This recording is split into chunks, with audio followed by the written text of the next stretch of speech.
నమస్తే welcome to ఉన్నది ఉన్నట్టు. దేశమేదైనా ట్యాక్సులు మాత్రం తప్పవంటున్నారు ట్రంప్. ఈ విషయాన్ని అమెరికాకు అత్యంత మిత్రదేశ ప్రధాని ముందే ట్రంప్ ప్రకటించడం ఇప్పుడు ఆందోళన రేకెత్తిస్తోంది. మిత్రదేశాల పట్లే ఇంత కఠిన వైఖరి అవలంబిస్తుండటంతో ఇప్పుడు ప్రపంచ దేశాలు ట్రంప్ను ఎలా ఎదుర్కోవాలి అన్న ఆందోళనలో పడ్డాయి. ఓవైపు ట్యాక్సుల కల్లోలం సృష్టిస్తూనే మరోవైపు బ్రిక్స్ను బెదిరిస్తున్నారు ట్రంప్. ప్రధాని మోదీ అమెరికా పర్యటన నేపథ్యంలో ట్రంప్ ప్రపంచ దేశాలకు ట్యాక్స్ వార్నింగ్ జారీ చేశారు. అయితే ఈ వార్నింగ్కు భారత్ ఏమీ అతీతం కాకపోవటం చర్చకు దారితీసింది. అమెరికా కొత్త అధ్యక్షుడు డొనాల్డ్ ట్రంప్ ప్రెసిడెంట్గా రెండోసారి పదవి చేపట్టాక భారతదేశ ప్రధానమంత్రి నరేంద్ర మోదీ తొలిసారి అగ్రరాజ్య పర్యటనకు వెళ్లారు. ఈ క్రమంలో ప్రెసిడెంట్ ట్రంప్తో ప్రధాని మోదీ కీలక సమావేశంలో పాల్గొన్నారు. అయితే ఈ సమావేశంలో ట్రంప్ ఇరు దేశాల మధ్య మంచి సంబంధాలు కోరుకుంటున్నట్లు చెబుతూనే సుంకాల వార్నింగ్ ఇచ్చారు. ప్రపంచంలో చాలా దేశాలు దిగుమతులపై అధిక టారిఫ్లు విధిస్తున్నాయని, వాటిలో అత్యధిక సుంకాలు విధించే దేశం ఇండియానేనని ట్రంప్ ఆగ్రహంగా అన్నారు.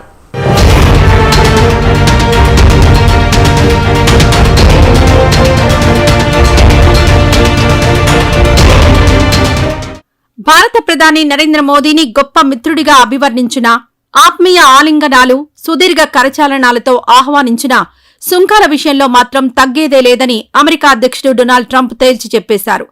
కంటికి కన్ను పంటికి పన్ను అన్న సామెత చందంగా తమ దేశ ఉత్పత్తులపై అధిక సుంకాలు విధించే దేశాలపై తాము అధిక పన్నులు విధిస్తామని స్పష్టం చేశారు. భారత్ ఎలా వసూలు చేస్తే మేము అలాగే వసూలు చేస్తామని సాక్షాత్తు ప్రధాని నరేంద్ర మోదీ సాక్షిగా ఆయన పక్కనే నిలబడి సంయుక్త పత్రికా సమావేశంలో ఎలాంటి శషబిషలు లేకుండా నిర్మొహమాటంగా ప్రకటించారు.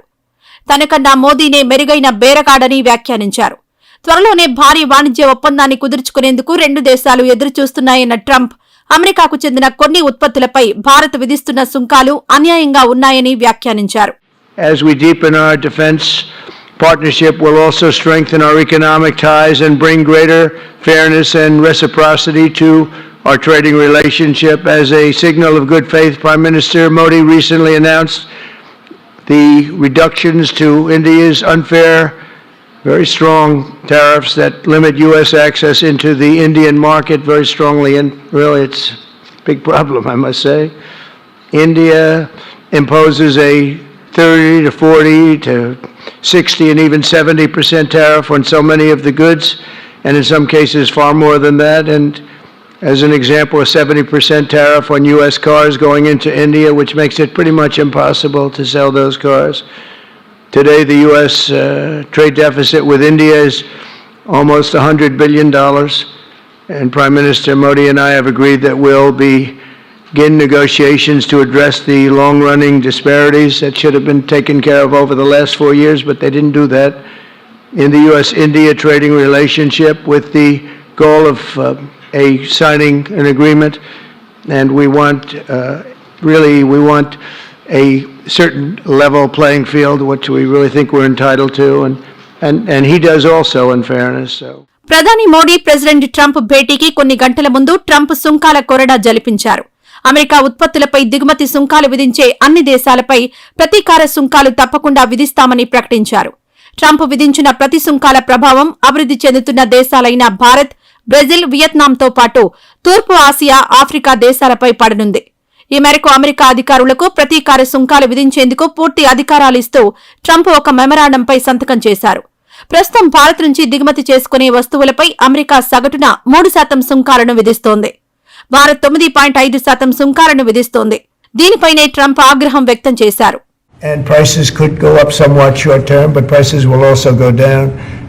And I think the farmers are going to be helped by this very much, because product is being dumped into our country and our farmers are getting hurt very badly by the last administration. You know, we think the European Union is wonderful. We all love Europe, love the countries in Europe, but European Union has been absolutely brutal on trade. Canada has been very bad to us on trade, but now Canada is going to have to start paying up. And Canada's been tough on the military because they have a very low military cost. They think we're going to, protect them with our military, which is unfair. So Canada is going to be a very interesting situation. And really, Canada in this particular, why would we pay $200 billion a year in subsidies to Canada when they're not a state? You do that for a state, but you don't do that for somebody else's country.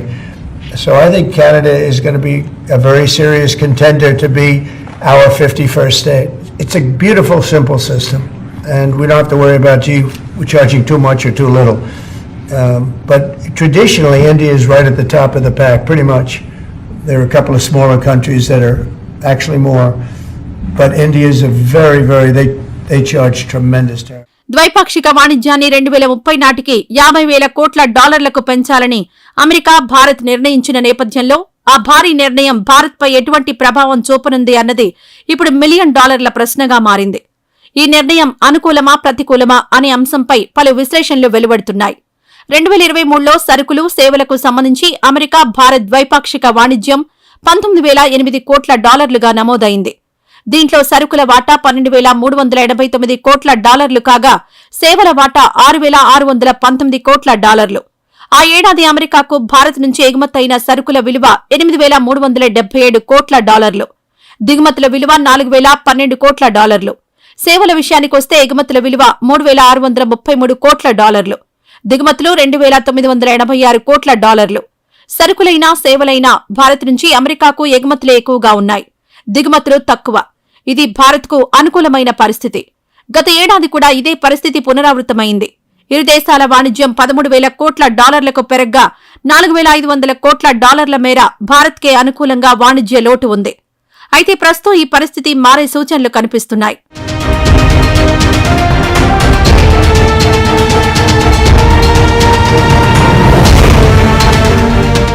ప్రస్తుతం America ఉత్పత్తులపై భారత్ సగటున 9.5% పన్ను విధిస్తుంటే భారత ఉత్పత్తుల మీద America సగటున 3% విధిస్తోంది.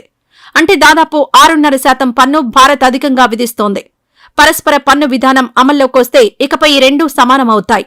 ఇది 2 రకాలు.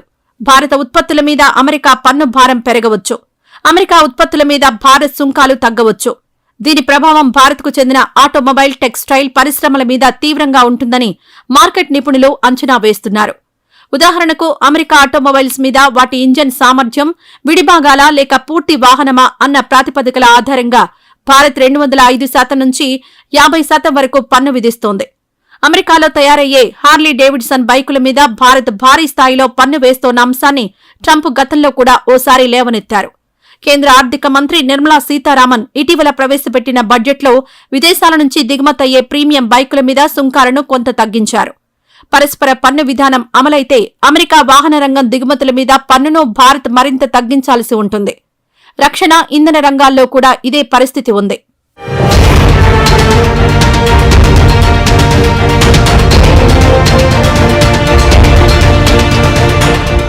మొత్తం మీద 30కి పైగా ఉత్పత్తులపై భారత్ దిగుమతి సుంకాలను తగ్గించవచ్చని నిపుణులు అభిప్రాయపడుతున్నారు. మోదీతో కలిసి మీడియా సమావేశంలో పాల్గొన్న సందర్భంగా ట్రంప్ చేసిన వ్యాఖ్యలు కూడా దీనికి అద్దం పడుతున్నాయి. రానున్న రోజుల్లో అమెరికా చమురు, సహజ వాయువులను భారత్ మరింత అధికంగా దిగుమతి చేసుకునే విధంగా మేం ఒప్పందం కుదుర్చుకున్నామని, దీనివల్ల అమెరికా వాణిజ్య లోటు గణనీయంగా తగ్గుతుందని పేర్కొన్నారు.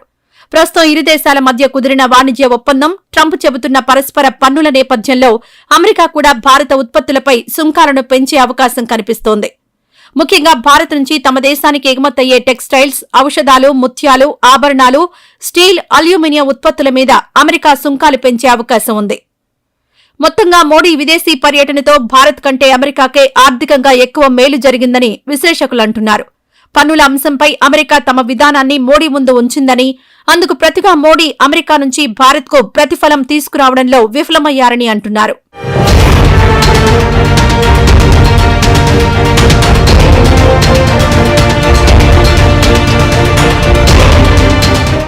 బ్రిక్స్ దేశాలు అమెరికా డాలర్కు దూరం కావాలని ప్రయత్నిస్తే తాము వాణిజ్యంతో వారికి చెక్ పెడతామని అమెరికా అధ్యక్షుడు ట్రంప్ హెచ్చరించారు. అమెరికా పర్యటనలో భాగంగా ప్రధాని మోదీ ట్రంప్తో భేటీ కావటానికి కొన్ని గంటల ముందే ట్రంప్ ఈ హెచ్చరికలు జారీ చేయటం ప్రాధాన్యతను సంతరించుకుంది. బ్రిక్స్ సభ్యులు డాలర్కు బదులు మరో కరెన్సీని తీసుకొస్తే ఆ దేశాలపై 100% సుంకం విధిస్తానని ట్రంప్ ఇప్పటికే పలుమార్లు హెచ్చరికలు జారీ చేశారు. అయితే బ్రిక్స్ సభ్య దేశమైన భారత ప్రధాని అమెరికా పర్యటనకు ముందు ట్రంప్ ఇలా స్పందించడంతో బ్రిక్స్ దేశాలకు ట్రంప్ గట్టి వార్నింగ్ ఇచ్చినట్లయింది.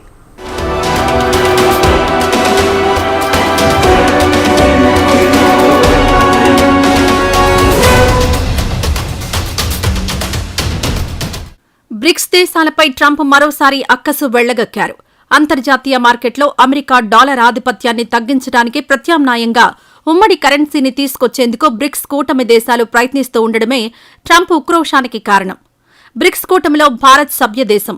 ఈ నేపథ్యంలో భారత ప్రధాని అమెరికా పర్యటనలో అమెరికా అధ్యక్షుడు ట్రంప్ భేటీకి కొన్ని గంటల ముందే ట్రంప్ బ్రిక్స్ దేశాలను హెచ్చరించడం చర్చనీయాంశంగా మారింది. బ్రిక్స్ తీసుకొచ్చిన ఉమ్మడి కరెన్సీ ప్రతిపాదన చాలా మందికి ఇష్టం లేదని, డాలర్తో వారు ఆడుకోవాలనుకుంటే కఠిన చర్యలు తీసుకుంటారని ట్రంప్ చెప్పడం కలవరం కలిగిస్తోంది. అమెరికాకు వ్యతిరేకంగా ఆయా దేశాలేవైనా చర్యలు తీసుకుంటే ఆ దేశాల దిగుమతులపై 100% సుంకాలు విధిస్తానని హెచ్చరించారు. అంతేకాదు తన బెదిరింపులతో బ్రిక్స్ అంతమైందని ఎద్దేవా చేశారు. In the past, you have spoken against BRICS. India is part of BRICS. Do you want to dismantle BRICS, or you want to? You just want to be part? I don't care, but BRICS was put there for a bad purpose, and most of those people they don't even want to talk about it now. They're afraid to talk about it because I told them if they want to play games with the dollar, then they're going to be hit with a 100% tariff the day they mention that they want to do it, and they will come back and say, we beg you not to do this. BRICS is dead since I mentioned that. BRICS died the minute I mentioned that. And I remember when Obama and Biden in particular, I guess he said that, they have us over a barrel. They don't have us over a barrel. We have them over a barrel. If BRICS wants to play games, those countries won't trade with us. We won't trade with them. And if any trading gets through, it'll be 100% tariff at least. What would be You know what? When they hear that, what do you think they're going to do? They're going to say, look what happened to BRICS. They didn't want to talk about it. They don't even want to admit that they were a member of BRICS. That's what's happened. 2011లో BRICS కూటమి ఏర్పాటైంది. ఈ కూటమిలో Brazil, Russia, Bharat, China, South Africa ఈ 5 దేశాలకు సభ్యత్వం ఉండగా Egypt, Ethiopia, Iran, United Arab Emirates దేశాలు కొత్తగా చేరాయి. మున్ముందు 130 దేశాలు కూటమిలో చేరే అవకాశం ఉందని అంచనా. పశ్చిమ దేశాల ఆర్థిక వ్యవస్థపై ఆధారపడడాన్ని తగ్గించడానికి కూటమి దేశాలు ఆర్థిక లావాదేవీల్లో అమెరికా డాలర్పై ఆధారపడకుండా ఉండడానికి బ్రిక్స్ దేశాలు యోచిస్తున్నాయి. ఇప్పటికే బ్రిక్స్ దేశాలు 65% లావాదేవీలను తమ దేశీయ కరెన్సీలో జరుపుతున్నాయి. డాలర్కు బంగారానికి సంబంధాన్ని తొలగించిన అమెరికాకు భిన్నంగా బంగారం మద్దతు గల ట్రేడింగ్ కరెన్సీతో పాటు మల్టీ కరెన్సీ ప్లాట్ఫామ్ను బ్రిక్స్ ఆవిష్కరించే అవకాశం కనిపిస్తోంది.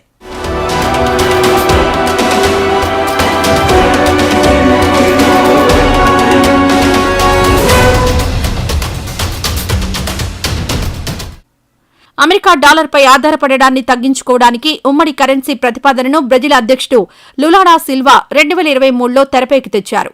ఉక్రెయిన్పై దాడి తర్వాత ఆర్థిక ఆంక్షలతో సతమతమవుతున్న రష్యాకు, డాలర్ ఆధిపత్యాన్ని సవాల్ చేసే చైనాకు ఈ ప్రతిపాదన నచ్చింది. 2024 అక్టోబర్ 22 నుంచి 24 వరకు రష్యాలోని కజాన్లో 16వ బ్రిక్స్ సదస్సు జరిగింది. భౌగోళిక, ఆర్థిక, రాజకీయ పరంగా అనేక మార్పులొస్తున్న తరుణంలో ఈ సదస్సు ఆర్థిక వ్యవస్థలపై విస్తృతంగా చర్చించింది. బ్రిక్స్ నేతృత్వంలోని అంతర్జాతీయ ఆర్థిక చెల్లింపుల వ్యవస్థను బలోపేతం చేయాలని ప్రతిపాదించాయి. అలాగే స్థానిక కరెన్సీల వినియోగాన్ని ఉమ్మడి కరెన్సీ ద్వారా విస్తరింపచేయడానికి బ్రిక్స్ నాయకులు తమ నిబద్ధతను పునరుద్ఘాటించారు. ఈ సందర్భంగా రష్యా అధ్యక్షుడు పుతిన్ అనేక సూచనలు చేశారు. ఉమ్మడి కరెన్సీ రూపొందించడంపై దృష్టి పెట్టాలని పిలుపునిచ్చారు. అయితే బ్రిక్స్ 10 దేశాలకు ఉమ్మడి కరెన్సీ తీసుకొచ్చేందుకు సమయం ఇంకా ఆసన్నం కాలేదన్నారు. ఈ దిశలో నెమ్మదిగా అడుగులు వేయకుంటే ఐరోపా సమైక్యకు ఎదురైన సమస్యల కంటే పెద్దవే ఎదురవుతాయని హెచ్చరించారు.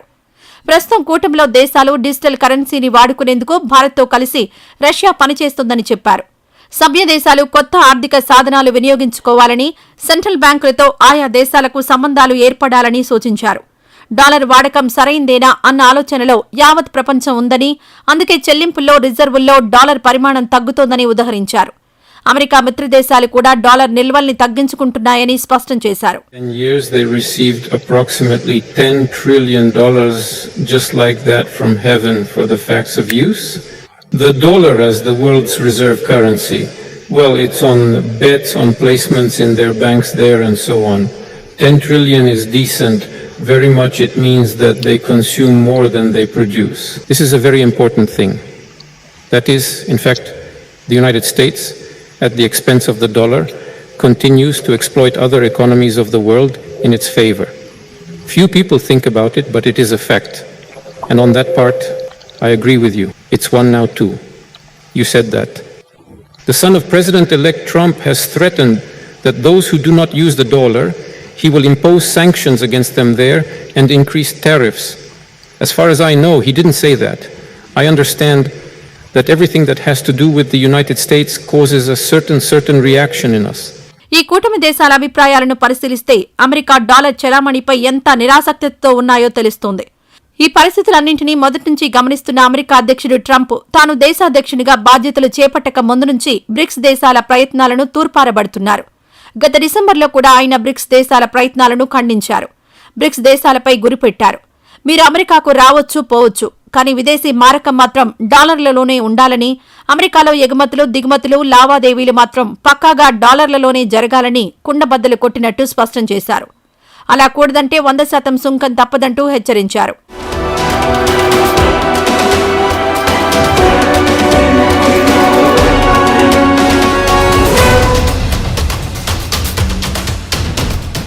అక్రమ వలసలపై ఉక్కుపాదం మోపిన ట్రంప్ ఇప్పుడు బ్రిక్స్ దేశాలను టార్గెట్ చేసుకోవడం ఆందోళన కలిగిస్తోంది.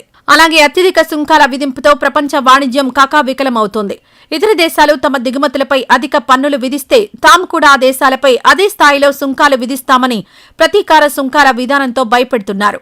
ప్రతీకార రుసుముల నిర్ణయంతో మేక్ అమెరికా గ్రేట్ అగైన్ లక్ష్యం సిద్ధిస్తుందని, దీనివల్ల స్వదేశంలో ఎందరికో పరిశ్రమల్లో ఉద్యోగాలు దొరుకుతాయని ఆశ చూపిస్తున్నారు. ఇప్పుడు అంతర్జాతీయ మార్కెట్లో డాలర్ ఆధిపత్యం కొనసాగాలని పట్టుబడుతున్నారు. గత సంవత్సరం అట్లాంటిక్ కౌన్సిల్కు చెందిన జియో ఎకానమిక్ సెంటర్ చేసిన అధ్యయనంలో బ్రిక్స్ దేశాలు ఎన్ని ప్రయత్నాలు చేసినా డాలర్పై ప్రపంచ దేశాలు ఆధారపడ్డాన్ని పూర్తిగా తగ్గించలేవని వెల్లడించింది.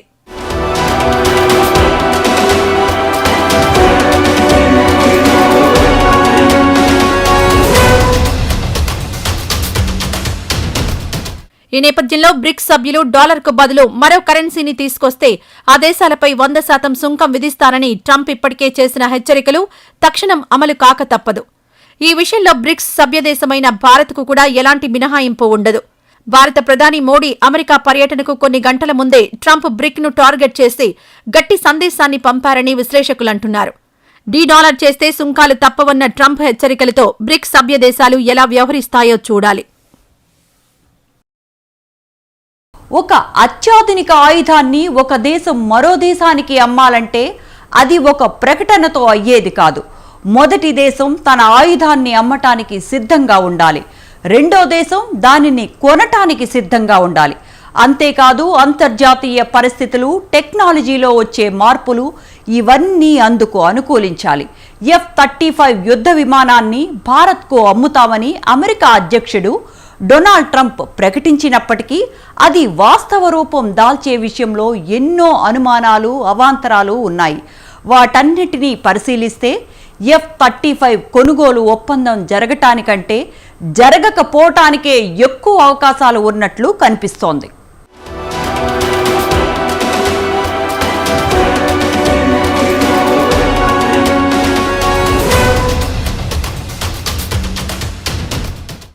F-35 యుద్ధ విమానం అమెరికా అమ్ముల పొదిలో ఒక బ్రహ్మాస్త్రం వంటిది. దీన్ని విదేశాలకు ఇవ్వడానికి అమెరికా చాలాసార్లు ఆలోచిస్తుంది. అయితే మోడీ అమెరికా పర్యటనలో భాగంగా ట్రంప్ హఠాత్తుగా F-35ని భారత్కు విక్రయించేందుకు మార్గం సుగమం చేస్తామని ప్రకటించడం చర్చకు దారితీసింది. ట్రంప్ చేసిన ప్రకటనలో భారత్కు F-35 విమానాల్ని అమ్ముతామని సూటిగా చెప్పలేదు. అంతిమంగా F-35లను భారత్కు అమ్మడానికి మార్గం సుగమం చేస్తామని మాత్రమే అన్నారు. ఇందులో చాలా అంతరార్థం ఉంది. ఎందుకంటే F-35 5వ తరం యుద్ధ విమానం. ఇందులోని స్టెల్త్ టెక్నాలజీ చాలా అత్యాధునికమైంది. రాడార్లకు దొరకకుండా ప్రయాణించగల ఈ విమానాల పరిజ్ఞానం శత్రు దేశాల చేతికి ఎట్టి పరిస్థితుల్లోనూ చేరకుండా అమెరికా ప్రభుత్వం అన్ని జాగ్రత్తలు తీసుకుంటోంది. దానిని ఎవరికి అమ్మాలనే విషయంలో ఆచితూచి వ్యవహరిస్తోంది. Starting this year, we'll be increasing military sales to India by many billions of dollars. We're also paving the way to ultimately provide India with the F-35 stealth fighters. In 2017, my administration revived and reinvigorated the Quad security partnership. In our meeting today, the Prime Minister and I reaffirmed that strong cooperation among the United States, India, Australia, and Japan. And it's crucial, really, to maintaining peace and prosperity, tranquility, even in the Indo-Pacific. In addition, the United States and India will be working together like never before to confront the threat of radical Islamic terrorism, a threat all over the world, actually. Today, I'm pleased to announce that my administration has approved the extradition of one of the plotters and one of the very evil people of the world. F-35 యుద్ధ విమానాల తయారీలో అమెరికాదే ప్రధాన పాత్ర అయినప్పటికీ అందులో అనేక NATO దేశాల భాగస్వామ్యం ఉంది. నాటో దేశమైన తుర్కీయే కూడా ఒకప్పుడు F-35 ప్రాజెక్టులో భాగంగా ఉండేది. అయితే రష్యాకు చెందిన S-400 విమాన విధ్వంసక క్షిపణి వ్యవస్థను కొనడానికి తుర్కీయే సిద్ధమవడంతో తుర్కీయేకు అమెరికాకు మధ్య విభేదాలు తలెత్తాయి. S-400లను కొంటే F-35 ప్రాజెక్టు నుంచి మిమ్మల్ని సాగనంపుతామని అమెరికా హెచ్చరించింది. అయినా తుర్కీయే అది లెక్క చేయకుండా రష్యా క్షిపణి వ్యవస్థ కొనుగోలుకే మొగ్గు చూపింది. దీంతో టర్కీని అమెరికా బహిష్కరించింది. F-35లు రాడార్లకు దొరకని స్టెల్త్ విమానాలే అయినప్పటికీ రాడార్లను కొన్ని విపరీతమైన ఫ్రీక్వెన్సీల్లో ఆపరేట్ చేసినప్పుడు వాటిని కనిపెట్టే అవకాశం ఉంది.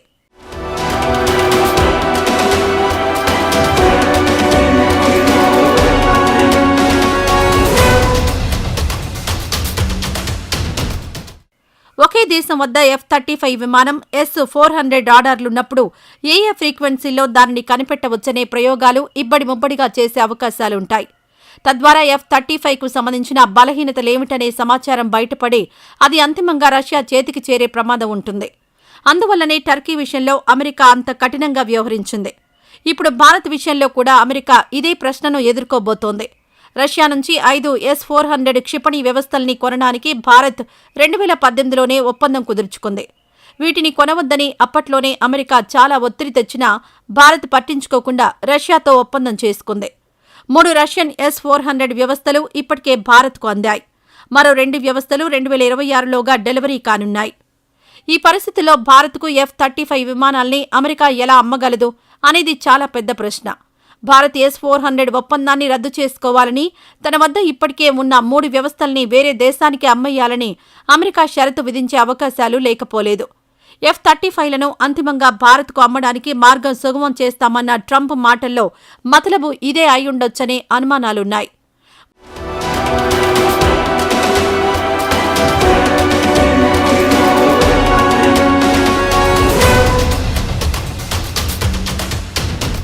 ఒకవేళ అమెరికా ఇలాంటి షరతు విధిస్తే భారత్ అందుకు అంగీకరిస్తుందా?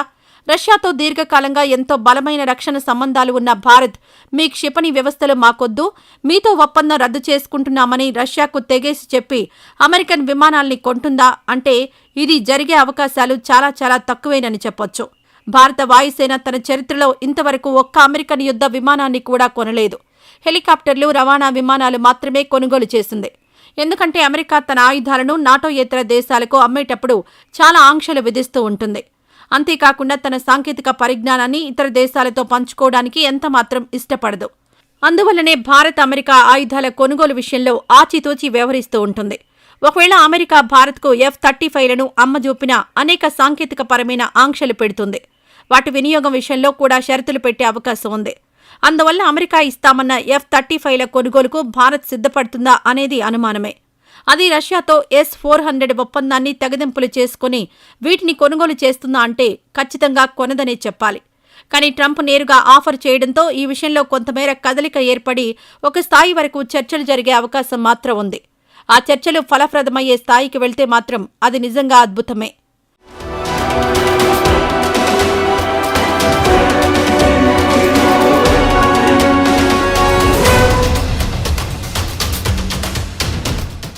ప్రపంచంలో ఏటా అత్యధికంగా ఆయుధాల్ని కొనుగోలు చేసే దేశం భారత్.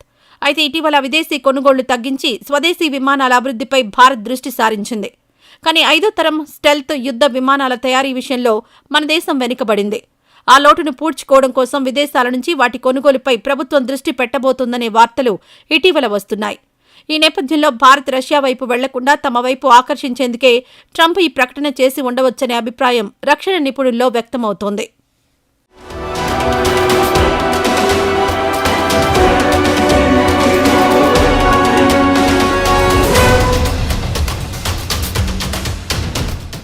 ఇది ఇవాల్టి ఉన్నది ఉన్నట్టు. స్టే ట్యూన్ టు స్వతంత్ర.